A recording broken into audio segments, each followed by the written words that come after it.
Hello दोस्तों, कैसे हैं आप लोग। आई होप आप सब लोग अच्छे होंगे। और इस पिछले वीडियो में हमने बायोलॉजी के क्वेश्चन डिस्कशन किए थे 69 बीपीएससी पीटी के लिए। और हम 68 से 38 बीपीएससी तक का पूरा डिस्कशन, अभी तक जो बायोलॉजी में आए हुए क्वेश्चन हैं उन सब का डिस्कशन करेंगे एक ही वीडियो में। कोशिश करूँगी कि आज ख़त्म हो जाए। और ये सेशन हम शुरू करने जा रहे हैं, तो चलो शुरू करते हैं। क्वेश्चन नंबर 1 है, लैंगिक जनन से आनुवांशिक विचरण कैसे होता है।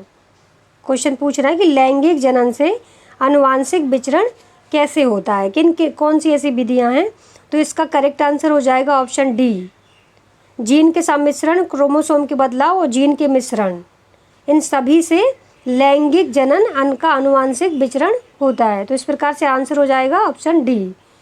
अगला क्वेश्चन देखते हैं कि डीएनए को किसने अंतः पात्र में बनाया था। तो इसका करेक्ट आंसर हो जाएगा ऑप्शन ए, आर्थर कॉनबर्ग ने डीएनए को अंतः पात्र में सबसे पहले इन्होंने ही बनाया था।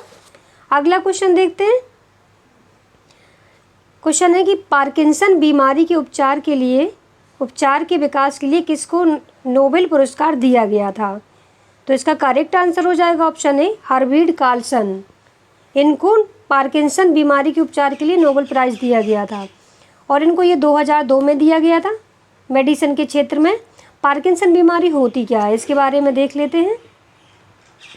इस बीमारी के दौरान हमारे जो ब्रेन के बेसल्स होते हैं उसमें डोपामाइन नामक एक एंजाइम रिलीज होता है जो कि वो गड़बड़ हो जाता है और इसकी वजह से क्या होता है कि तंत्रिका कोशिकाओं का क्षय होने लगता है।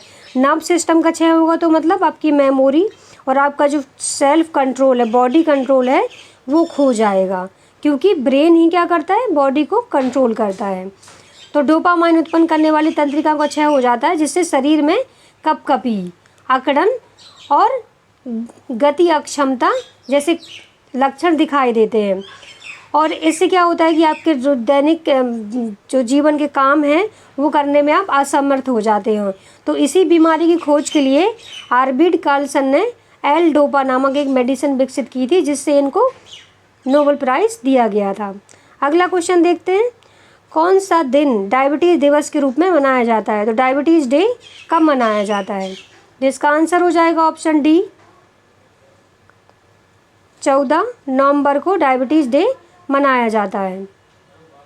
अगला क्वेश्चन है कि सबसे छोटा जीव जो स्वयं विकास एवं प्रजनन करने में समर्थ है वो है सबसे छोटा जीव। तो इसका करेक्ट आंसर हो जाएगा ऑप्शन सी, माइक्रोप्लाज्मा। स्वयं को विकास और प्रजनन करने में समर्थ है जो सबसे छोटा जीव है। अगला क्वेश्चन देखते हैं कि निम्नलिखित में किसकी कोशिका में कोई एंजाइम नहीं होता है। ऐसी कौन सा जीव है जिसकी कोशिका में कोई एंजाइम नहीं होता है। तो इसका करेक्ट आंसर हो जाएगा ऑप्शन बी, वायरस या विषाणु। विषाणु के बारे में अगर हम थोड़ा बहुत देखें तो ये केवल जीवित कोशिका में वंश वृद्धि करता है, डेड सेल में नहीं करता है, सिर्फ जीवित कोशिका में करता है। रासायनिक दृष्टि से ये प्रोटीन आवरण से घिरे होते हैं। अभी जो कोविड-19 वायरस आया था, आपने उसके बारे में पढ़ा हुआ था कि वो प्रोटीन आवरण से घिरे होते हैं।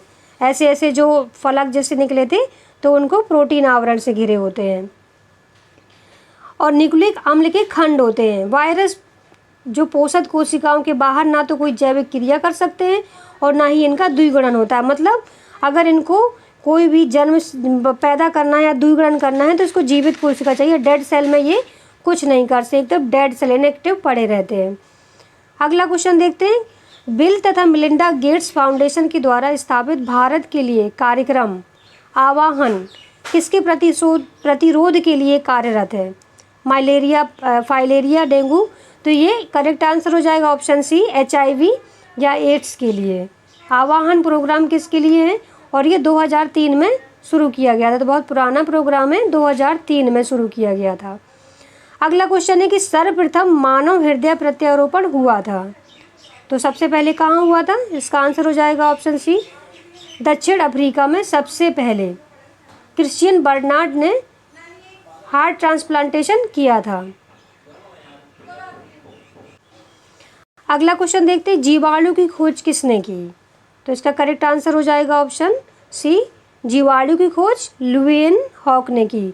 ल्यूवेन हॉक ने जीवाणु की खोज की थी। 1676 में अपने ही बनाए गए एकल लेंस सूक्ष्मदर्शी के द्वारा इन्होंने जीवाणु की खोज की। अगला क्वेश्चन देखते हैं कि कणीय तत्व क्या हैं। इसका करेक्ट आंसर हो जाएगा ऑप्शन बी, वायु प्रदूषक होते हैं कणीय तत्व। और ये जो वायु में उपस्थित अत्यंत सूक्ष्म कण होते हैं जो कि दिखाई नहीं देते और तरल सूक्ष्म बूंदों का एक जटिल मिश्रण होता है, वायु की गुणवत्ता को प्रभावित करते हैं। दिल्ली वगैरह में बहुत ज़्यादा पोल्यूशन कणीय तत्वों से ही होता है, जैसे PM 2.5 या PM 10, ये सब कणीय तत्व हैं जो कि आपके नर्व सिस्टम या लंग्स को प्रभावित करते हैं। अगला क्वेश्चन देखते हैं कि सेल्सियस स्केल पर मानव शरीर का सामान्य तापमान कितना होता है। तो अगर सेल्सियस में मापेंगे तो ये 36.9 डिग्री सेंटीग्रेड हो जाएगा। अगर आपसे यही पूछे कि फ़ारेनहाइट में मापेंगे तो कितना होगा, तो ये हो जाएगा 98.4 डिग्री सेंटीग्रेड। तो आप दोनों का याद रखिएगा, सेल्सियस पैमाने पे 36.9 डिग्री सेंटीग्रेड और अगर फ़ारेनहाइट पैमाने पे नापे जाएंगे तो 98.4 डिग्री सेंटीग्रेड। अगला क्वेश्चन देखते हैं कि सर्वदाता वर्ग के रक्तदाता का रक्त ग्रुप होता है। तो इसका करेक्ट आंसर हो जाएगा ऑप्शन सी, रुधिर वर्ग O। अगर यही क्वेश्चन पूछा जाएगा कि सर्वग्राही कौन सा वर्ग होता है, सर्वग्राही, तो इसका आंसर हो जाएगा AB। अगला क्वेश्चन देखते हैं कि हड्डियों की पढ़ाई विज्ञान की किस शाखा के अंतर्गत होती है। हड्डियों की पढ़ाई, तो हड्डियों का अध्ययन किसके अंतर्गत किया जाता है, ऑस्टियोलॉजी। अन्य की बात अगर हम करें तो ओरोलॉजी के अंतर्गत क्या किया जाता है, पर्वतों का अध्ययन। जियोलॉजी के अंतर्गत पृथ्वी की आंतरिक संरचना। उसी प्रकार सेरोलॉजी तो रुधिर सीरम का अध्ययन किया जाता है। तो ये सभी याद रखेंगे क्योंकि कभी भी कोई भी पूछ सकते हैं एग्जाम में। अगला क्वेश्चन देखते हैं, कशेरुक रज्जु में कितनी जोड़ी तंत्रिकाएं निकलती हैं। तो इसका आंसर हो जाएगा ऑप्शन बी, 31 जोड़ी। अगला क्वेश्चन देखते हैं, मनुष्य के जीवन काल में कितने दांत 2 बार विकसित होते हैं, उनके टोटल जीवन काल में। तो इसका करेक्ट आंसर हो जाएगा ऑप्शन सी, 20 दांत। आपने सुना होगा कि दूध के दांत होते हैं जो बचपन में आते हैं फिर गिर जाते हैं, तो 2 बार विकसित होते हैं 20 दांत। अगला क्वेश्चन देखते हैं कि मनुष्य की खोपड़ी में कितनी अस्थियां होती हैं। तो इसका करेक्ट आंसर हो जाएगा ऑप्शन ए, 28 जोड़ी। 28 जोड़ी खोपड़ी में होती हैं। उसी प्रकार से अगर हम कपाल की बात करें, कपाल मतलब माथा, तो कितनी होती हैं, 8 होती हैं। मुख की बात करें कि माउथ में कितनी होती हैं, तो 14 होती हैं। और कान में, ये सभी पूछे गए क्वेश्चन हैं तो आप ध्यान रखेंगे, कान में 6 होती हैं। अगला क्वेश्चन देखते हैं कि मनुष्य के शरीर में पैर की हड्डी होती है, किस टाइप की होती है। तो इसका आंसर हो जाएगा ऑप्शन ए, खोखली होती है पैर की हड्डी। अगला क्वेश्चन देखते हैं कि 20 वर्ष की आयु में मानव शरीर में हड्डियों की संख्या कितनी होती है। तो इसका आंसर हो जाएगा ऑप्शन डी, उपरोक्त में से कोई नहीं, क्योंकि कितनी होती है, 206।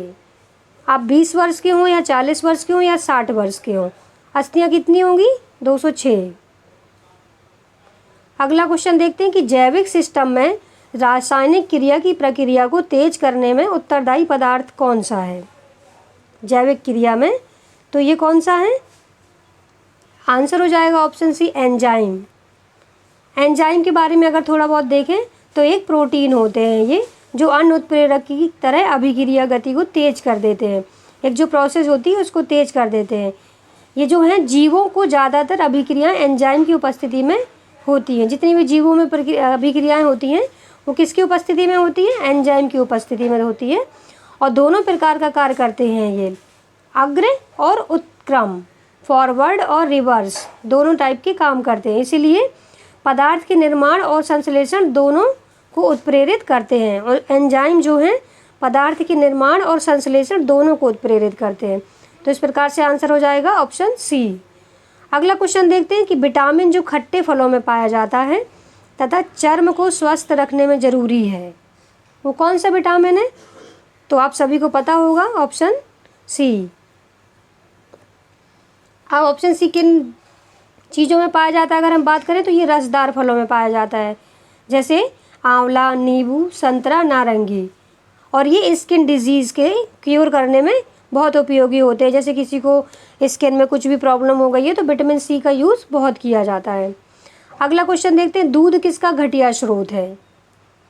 तो ये दूध किसका घटिया स्रोत है? विटामिन सी का। क्यों है? क्योंकि विटामिन ये दूध को संपूर्ण आहार माना जाता है। लगभग सभी पोषक तत्व अनिवार्य जो हैं पाए जाते हैं, लेकिन विटामिन सी की मात्रा अत्यंत कम होती है, इसीलिए इसको दूध का घटिया स्रोत कहते हैं। अगला क्वेश्चन देखते हैं, विटामिन सी का रासायनिक नाम क्या है?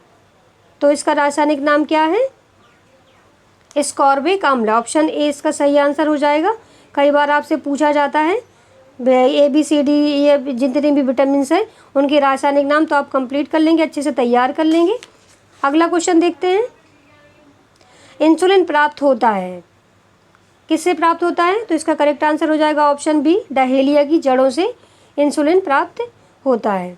अगला क्वेश्चन है, 80% से अधिक सेल में पाया जाने वाला पदार्थ है, चर्बी, प्रोटीन, खनिज या जल? तो आंसर हो जाएगा ऑप्शन डी, जल। सेल में, मानव कोशिकाओं में या कोशिकाओं में सबसे ज़्यादा 80% तक जल की मात्रा पाई जाती है। अगला क्वेश्चन देखते हैं, निषेचन की क्रिया कहाँ होती है? तो इसका आंसर हो जाएगा ऑप्शन बी, अंडवाहिनी में।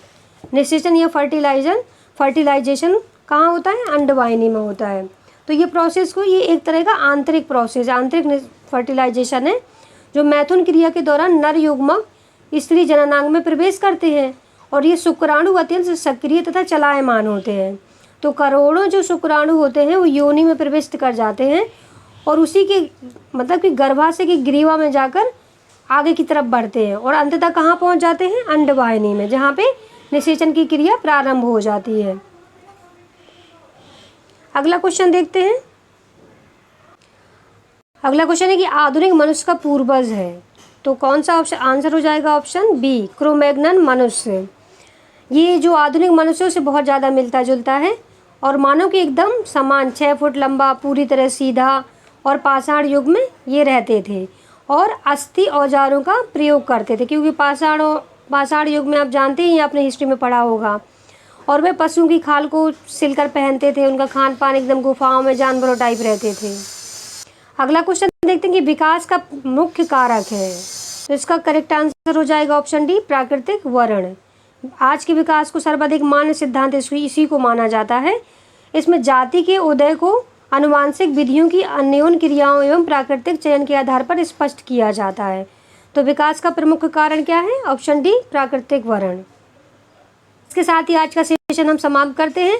एक वीडियो और आएगा तो बायोलॉजी पूरा कंप्लीट हो जाएगा और इसके पहले मैंने हिस्ट्री का सारा पूरा घटना चक्र न्यू वाला कंप्लीट करवा दिया है, आप जाके देख सकते हैं। मैं लिंक डिस्क्रिप्शन बॉक्स में प्रोवाइड कर दूंगी।